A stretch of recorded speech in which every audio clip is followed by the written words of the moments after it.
Hello everyone, welcome to our channel Rama @study.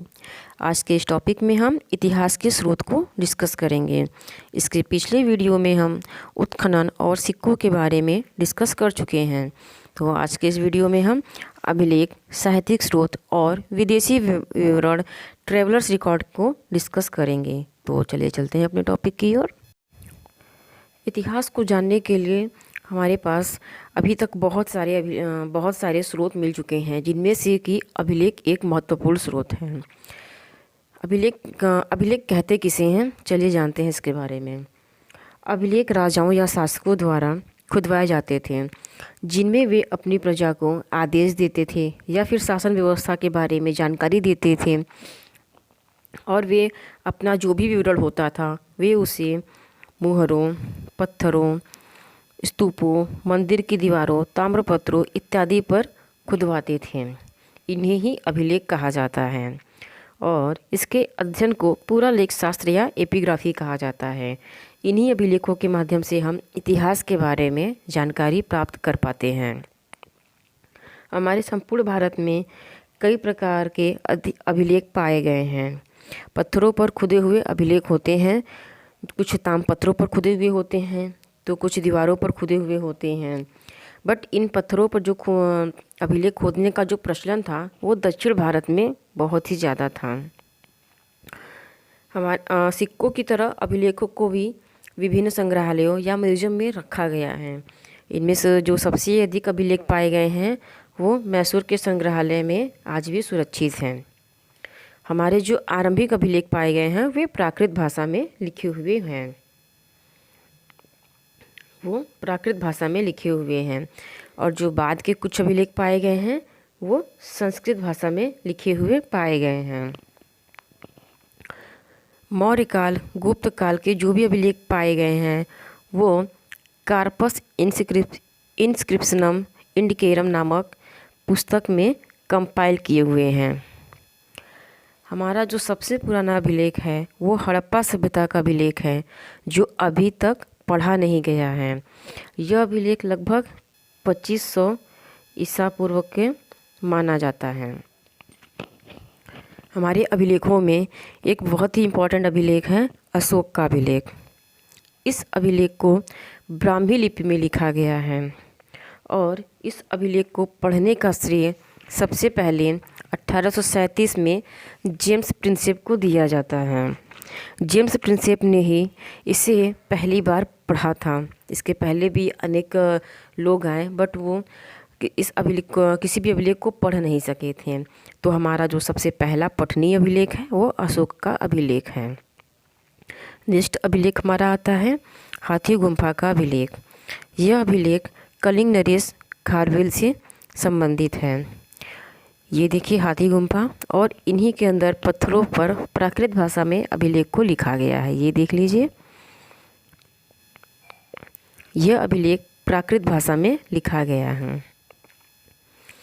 Next अभिलेख हमारा आता है जूनागढ़ अभिलेख। जूनागढ़ अभिलेख शक क्षत्रप रुद्रदामन से रिलेटेड है और यह संस्कृत का सबसे पहला अभिलेख माना जाता है। इस अभिलेख में चंद्रगुप्त मौर्य, सम्राट अशोक के बारे में बहुत कुछ जानकारियाँ दी गई हैं। नेक्स्ट अभिलेख हमारा आता है प्रयाग प्रशस्ति। यह अभिलेख समुद्रगुप्त से संबंधित है। इस अभिलेख को उनके दरबारी कवि हरिशेर द्वारा लिखा गया है। इस अभिलेख को समुद्रगुप्त द्वारा 370 ईसा पूर्व में कौशाम्बी से लाए गए अशोक स्तंभ पर खुदवाया गया था। ये देखिए, ये अशोक स्तंभ है और इसी पर 370 ईसा पूर्व में इसे खुदवाया गया था।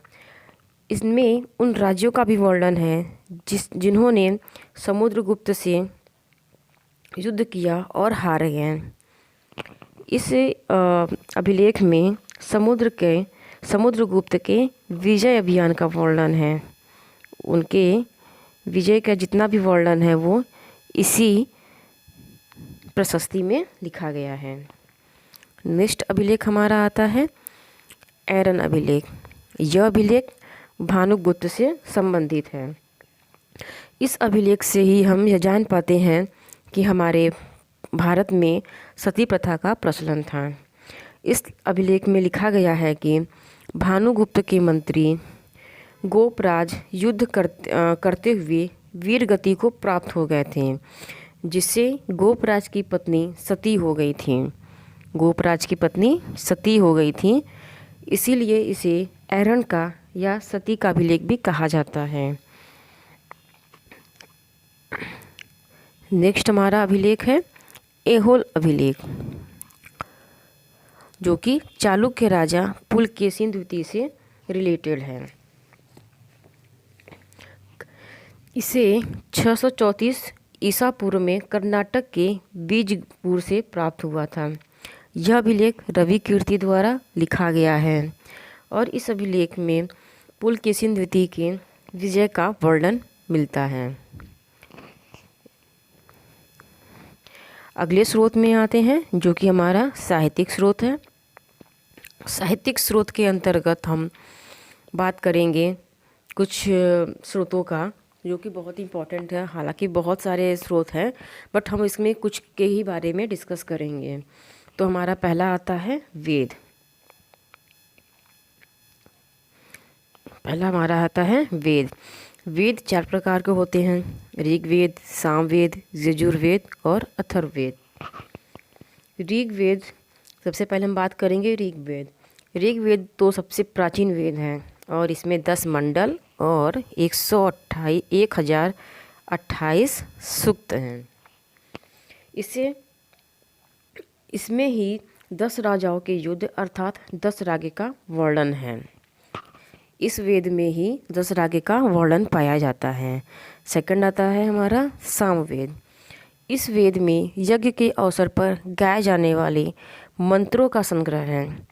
इसे भारतीय संगीत का सबसे प्राचीन ग्रंथ भी कहा जाता है। ये जो हमारा वेद है वो संगीत से रिलेटेड है। यह हमारा वेद संगीत से, इट मीन्स कि म्यूजिक से रिलेटेड है। यजुर्वेद, इस वेद में हम यज्ञ के नियम, विधि विधान इत्यादि का वर्णन पाते हैं।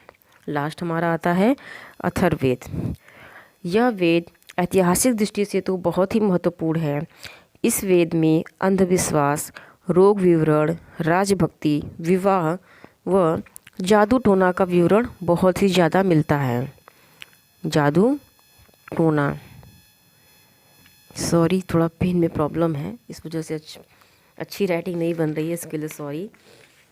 चलिए चलते हैं नेक्स्ट टॉपिक की ओर। नेक्स्ट स्रोत में हमारा आता है वेदांग।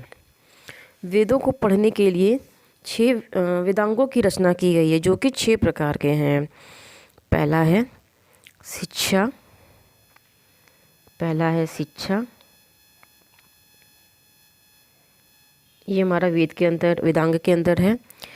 नेक्स्ट है कल्प, व्याकरण, निरुक्त,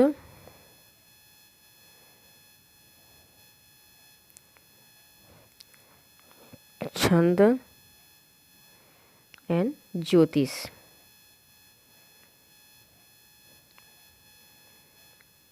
जो कि सभी एग्ज़ाम के पर्पज से ये बहुत इंपॉर्टेंट है, इनके पार्ट्स को पूछा जाता है। नेक्स्ट हमारा आता है रामायण एवं महाभारत।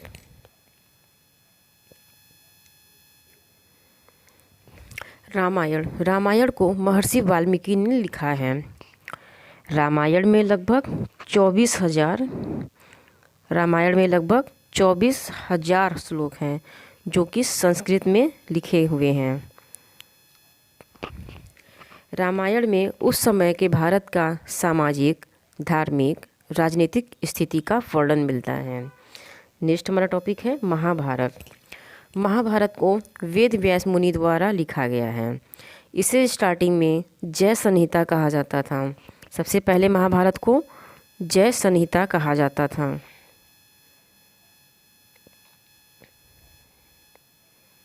कभी कभी एग्ज़ाम में पूछा जाता है कि महाभारत का प्राचीन नाम क्या था, तो इसलिए ये भी बहुत ज़रूरी है। और इसमें लगभग 8800 श्लोक थे। नेक्स्ट हमारा आता है बौद्ध ग्रंथ। इतिहास को जानने के लिए बौद्ध ग्रंथ भी बहुत ही ज़्यादा महत्वपूर्ण रहा है। इसके द्वारा हम बहुत कुछ जानकारी प्राप्त कर सके हैं। इनमें से कुछ ग्रंथों के बारे में हम डिस्कस कर लेते हैं। पहला है जातक। जातक ग्रंथ है। यह बौद्ध धर्म का एक पवित्र ग्रंथ माना जाता है। इसमें लगभग 550 कथाएं हैं। इसमें बुद्ध के पूर्व जन्म व अजंता की चित्रकारी की कहानियां हैं, जिसके द्वारा हम भारत के बारे में जानकारियां प्राप्त कर सके हैं। नेक्स्ट हमारा आता है जैन धर्म। जैन ग्रंथ या साहित्य प्राकृत भाषा या संस्कृत में है। इन्हें आगम भी कहा जाता है। जैन साहित्य में महावीर स्वामी के जीवन तथा अन्य समकालिकों का वर्णन है, जिनका संबंध महावीर स्वामी से था। कुछ जैन साहित्य में अनेक नियमों का भी वर्णन पाया गया है, क्योंकि जैन धर्म के संस्थापक ऋषभदेव थे और हमारे 23वें तीर्थंकर महावीर स्वामी हैं, तो उन्हीं से ये रिलेटेड ग्रंथ हैं। नेक्स्ट टॉपिक में देखते हैं ऐतिहासिक ग्रंथ।